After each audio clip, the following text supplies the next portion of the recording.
think we're ready to go. I'm on the air, yeah. A couple of people asked me during the break about the body maps. Yvonne's the person that knows all about those, and what people should do with them. Do you want to comment? If you have an opportunity, thank you, I'm sorry. If you have an opportunity,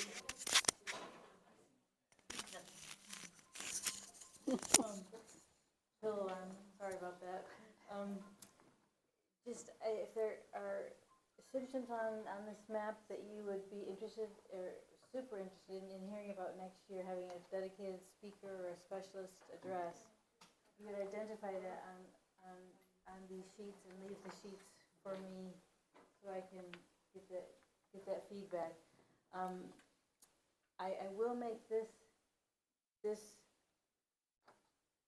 diagram available on RPN on rockparknet.org so that you can have it as a reference for future doctor's appointments, things like that. And as Kevin indicated, on the map that you'll see on our website, you'll be able to click on these various symptoms and get more information. So keep an eye out for that. I'll put it under supply services and support. Services and support tab. Thank you.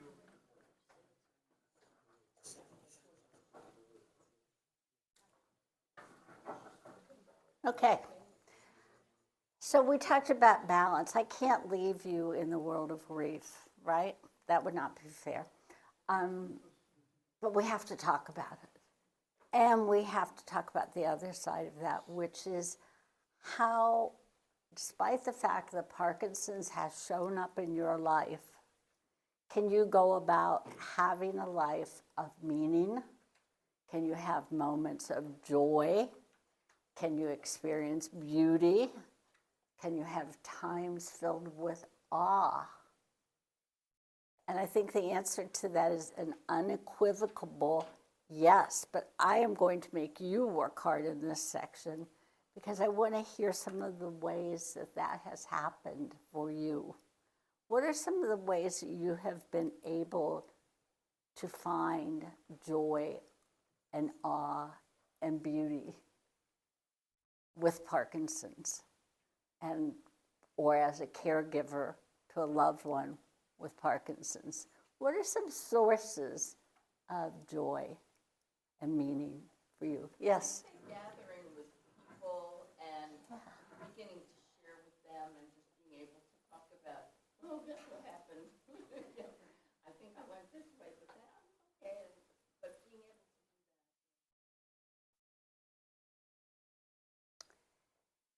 do that. I mentioned Dr. Kenneth Moses, who taught me about grief many years ago.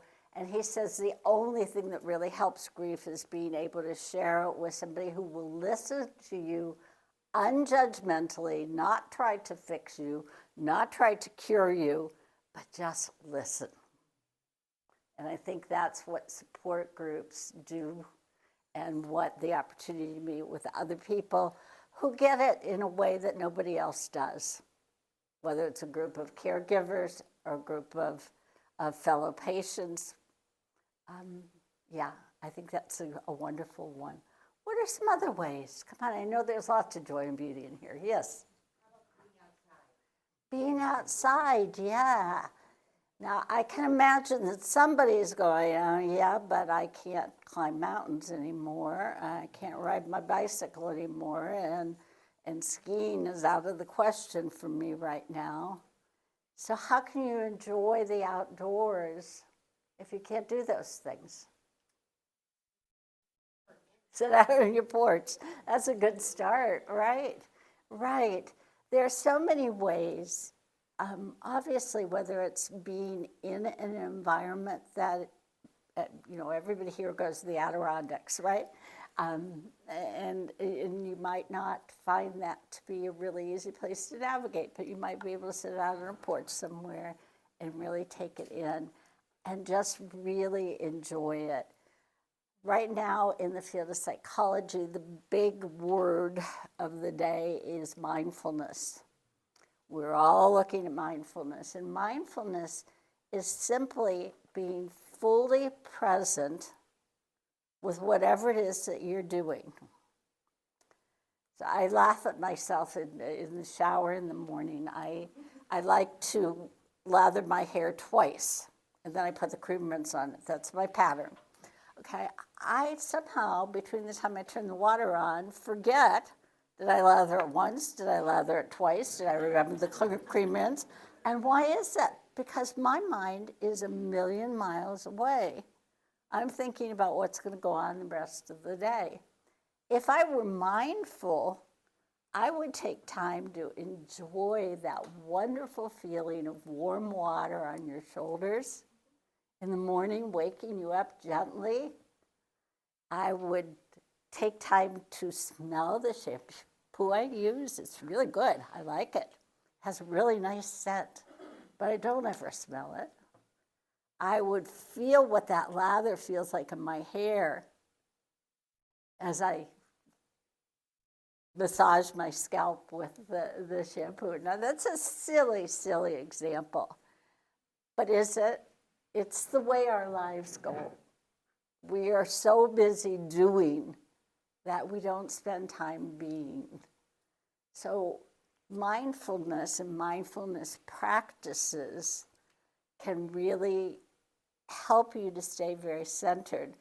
I did a course in mindfulness-based stress reduction, which is one of the evidence-based forms of mindfulness practice, developed by John Kabat-Zinn, if any of you go back that far. John Kabat-Zinn did research on everything that he put out there. So we have this wonderful body of research that tells us what works and what doesn't. But in his class, we were told to bring a single raisin to class. Some of you have been there. It takes, right, I think we had to spend something like 20 minutes or more on this raisin. First we had to hold it and just look at it. Then we had to feel it. It's really bumpy. We had to look at the color, we had to smell it. We got to put it in our mouth, but we couldn't take a bite out of it, and roll it around and see what it felt like. These are silly examples, but they are also indicative of a practice that anybody can start and can find to be useful in day-to-day activities. Meditation is one form of mindfulness, and people say, oh, I can't meditate, it's too hard, my mind jumps all over. And in yoga, they speak of the monkey mind, because our mind is constantly jumping from one source to another. In order to train it, all you have to do is to pick one thing and focus on it fully. I usually pick my breath, because it's always with me, hopefully. And by simply closing my eyes and focusing on my breath, I'm able to center myself. My mind wanders away. It starts making a grocery list or figuring out what we're going to have for dinner. I grab it and gently pull it back to my breath. And that tug of war goes on for however long I sit for. But it's actually in the process of bringing the breath back to center that the greatest benefit happens. So that might be something you want to try somewhere along the way. There are so many apps available, so many things that you can do to learn to just focus on one thing at a time and fully appreciate the joy that it offers you. Some other ways of bringing joy into your life. Yes, please. Grandchildren, you bet. I have 2 3/4 grandchildren. about to have 3. And they are a source of never-ending joy. Right? They just Even if we can't run around with them all the time, we can certainly enjoy them. Other things? Yes? We laugh at things that aren't funny. You know, stuck in, whether it's you're getting dressed and your hands through your head hole, or, you know, I say the games that we play most often in the house are the find the medicine, find the wallet, find the wallet. So, Air tags are wonderful. Yeah, absolutely. Who was it? Where are you? That just came up to me and said, I wish I'd never met you. I said, thank you for that. Of course, the humor. Humor, yes, you wish you'd never met me, because why would you be at a meeting on Parkinson's if you didn't have to, or didn't want to be, not have to be. Other kinds of joy, laughter, humor. You're fine. Having 80 people register for an RPN. Yay, yes, absolutely. Yeah, yeah. Having 80 people register for an event here. Yes, absolutely. That's wonderful. Anybody else? Yes. My wife and I, for many years, at the Whitewater Voters. White. So we go city to city, kind of like a storm chaser. It's over there, it's over there. Yeah. Whatever place had the most water. And Parkinson's came along. We went from doing 40, 50 rivers a year to about 3. So we got to do something to keep ourselves going. We loved it. We can't. We started going back to all the same places in the mountains. The Adirondacks, camped and hiked. So you enjoyed the That's spot. when we saw the joy, the beauty. Because we would go into town, we would run this river, get the hell out, we'd go over to the next city. Get out, go over to the next city. We were always on the go. We never slowed down enough. Beautiful example. Beautiful. Thank you for that. Yeah. Still, the place is there, and when you slow down and enjoy it and experience it, there is joy. Thank you for that. Yes. One of my philosophies in life, well, it's a real old-fashioned one, is your glass half full or half empty. Mm-hmm.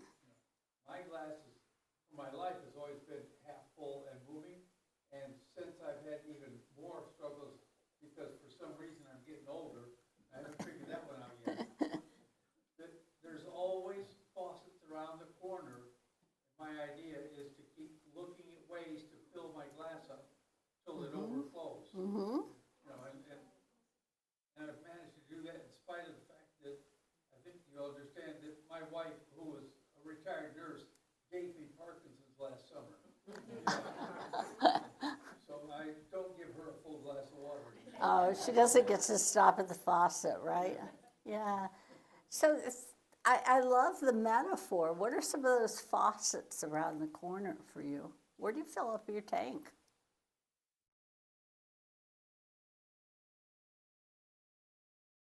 You know, they're there if you look for them. They're there. One of my faucets is learning something new. I'm taking Italian lessons right now and having a great good time with it. I'm really enjoying it. It fills my cup up a little bit each day. Going for a walk is a faucet for me. It's a place that my cup gets a little bit fuller at the end of the day if I can get out and walk. Don't dwell on what you can't do, accept what you can do, and look for ways for what you can What do you can do. to enhance that, Mm-hmm. make them better. Yeah. Can't ski anymore, okay. But maybe we could take people skiing, you know, drop them off. Right. Or Or you can go back and get them, maybe. maybe for some people it gets to the point that even going to the ski slope isn't so good anymore. Maybe it's watching videos of skiing. Maybe it's seeing pictures.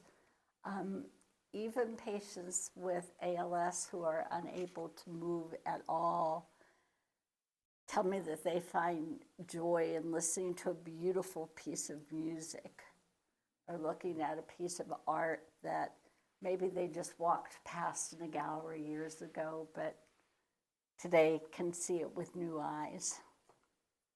So all possibilities. Yes, please. We always feel good when we come back from doing volunteer work.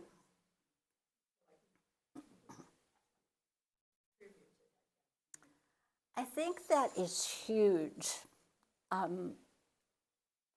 Being able to feel like you have some agency, like you are doing something positive for the world, is just really key in my experience to feeling good about yourself in the midst of having a chronic disease. We encourage people to volunteer all the time. One of the ways that we do that will come up in a later slide, but we have a Navigators program. It's a peer mentorship program where we ask people who have lived with the disease for a while if they're willing to come and partner with people who perhaps are newly diagnosed or maybe have reached a new plateau in their experience of their disease. And we let them just form a relationship and help each other. That's one way of volunteering, but there's always a way to volunteer. Always. Anyone else? Moments of joy and beauty. Did I see a hand? Oh, I'm sorry, yes. Well, 2 hands, yes. First and second. Yeah. My husband and I have traveled over the years together, and that's become much more difficult. So what we have found that gives us much happiness, joy, is reading out loud together. So it's one thing to read a book, and we all enjoy that, most of us do. But if you're reading aloud together, you're traveling together. Mm-hmm. And it's an experience together that takes you away from the electronics. And, so that's something that we do and we enjoy, and it's our new travel. And we do it. My husband reads aloud, and I read aloud together, and it works. I love it. That's beautiful. Thank you for sharing that. And One way that we find joy is we have a date night that we go to the top series. yeah. And so we try planning that sometimes. We enjoy going and that's something beautiful meals there. We're very fortunate. I'm a fellow subscriber, and I would agree with you 100%. Also, this is one of the places that assistive technology can come back into the discussion, too. If you're willing to consider having a collapsible wheelchair, you might be able to go some places that you can't go otherwise. I did a cruise not too long ago, and I counted the people with Parkinson's on the cruise ship. It was pretty easy to figure out.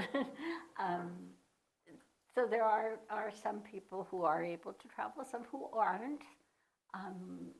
But assistive technology can often make a big difference in terms of what you can and can't do. Just something to consider.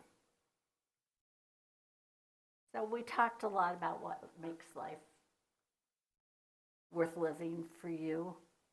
Anybody want to add to that? Thought we had a good discussion there. So I want to say just a little word about burnout, and I particularly want to speak to the care partners here in the room about this. There are some things that we know lead to burnout and are good to just be aware of. As I said, we all have an exhaustible supply of energy.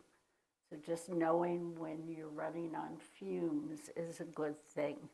from the literature, some of the things that we know make a big difference and tend to really flag. These are emotional indicators, persistent feelings of sadness, anxiety or depression, irritability or anger, sense of hopelessness or helplessness, and loss of motivation and things that you used to enjoy doing. Those are kind of emotional red flags that say maybe it's time for a break, maybe it's time to talk to somebody. I do think these can show up in patients as well when you're really pushing hard. These are more cognitive or behavioral kinds of things. When we are stressed, when we are worn out, we start to have trouble making decisions about things. What's simple, which roast am I going to pick out in the grocery store suddenly feels like a monumental task. We start to pull back from social interaction. Some of that is just due to the fact that we're busy. But also friends sometimes don't quite know what to do with us. And that can feel very isolating as well. And we're often so exhausted that who wants to go out with friends if you have an opportunity to rest? Neglecting personal needs, not being able to sleep well, not being able to have sufficient meals, not having time to take a shower, those kinds of things are certainly concerning. And increased use of medication, alcohol, or food for coping. All signs that we want to watch out for. And then physical symptoms, just chronic fatigue. And this, I hear this from so many caregivers. Sleep disturbances from getting up frequently during the night. Body aches, headaches, illnesses, and weakened response. So what do you do if you start to feel those things? Oh, I forgot I had the slide in there. Other risk factors for burnout, not having enough support from others.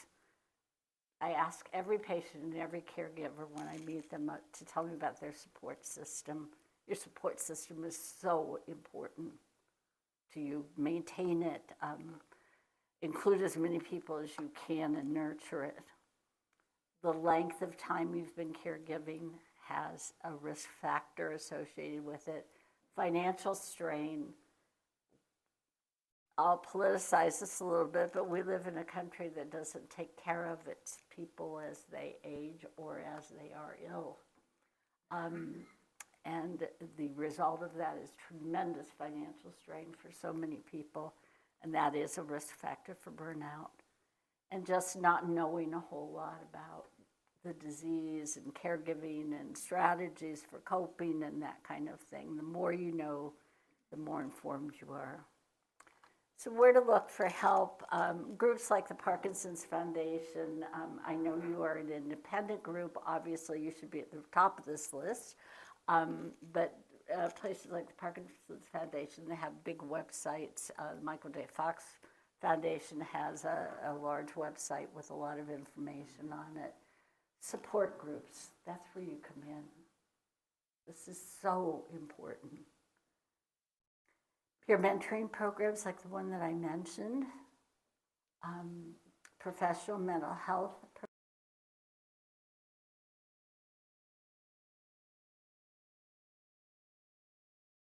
Your therapist will make it a very easy experience for you, or should. You don't have to feel awkward about it or like you have to have some big, huge problem. You can simply say, I need somebody to talk to for a while, and they'll be happy to provide that. Agencies like Lifespan and other groups that help you to find caregivers, care.com, a virtual site that helps. Chaplains, the chaplains, oh, what did I do? Sorry. Okay. Chaplains and spiritual care providers and clergy are a source of support that you don't have to have insurance for or pay for. The chaplains at Strong provide hour-long sessions for no fee whatsoever. The department pays for it.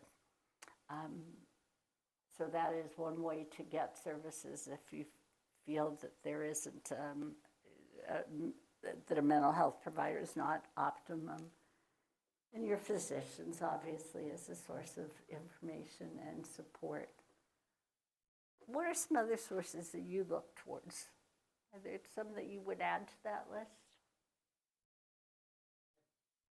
Friends, yes. Absolutely, friends. You don't have to. Say something, if I could, in support of your list. Support groups. Support groups, yeah. When I was first diagnosed, the last thing I wanted to do was open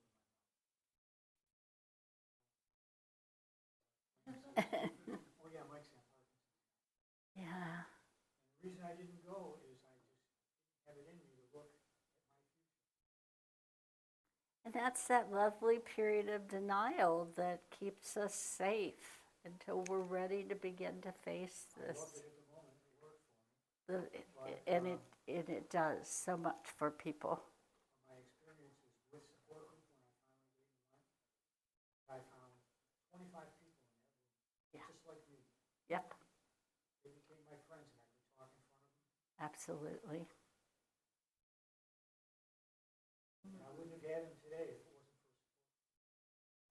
support. There are a couple of other support groups that are in the process of kind of getting started. They're not Parkinson's specific, but caregiver specific groups. And I'm going to be doing one at St. Paul's Episcopal Church downtown, a little closer to the city. But lots out there. Yes? When I was diagnosed, the neurologist who diagnosed me with Parkinson's told me there wasn't anything I could do. Don't go to support groups because they're all losing. Yeah. Oh, wrong answer. Wrong answer, yeah. Yeah. Somebody knew, yeah. Yeah. And there's so much that you can do, obviously. I wanted to end with this quote. I looked at quite a few before I decided on this. This is a quote from Theodore Roosevelt that I think answers the question of, I'm doing all I can, is it enough? Do what you can, where you are in your life, in your journey, with what you have, which is different for each and every one of us. And remember that it is enough. Whatever works for you is enough. This is not a sprint, it's a marathon. And any way that we can support you, please let me know. I have provided some information there. Oh, provided some wrong information there. There's an underline between Sue and Ouellette there. Somehow got, well, it's not going to let me. But anyhow, there's an underline between my first and my last name. That's my cell number. I give it out. You're welcome to call. I make it available. And I am so grateful to each and every one of you for spending part of your Saturday with me. I hope you're taking home something that you can use. And thank you for all that you've taught me. Thank you.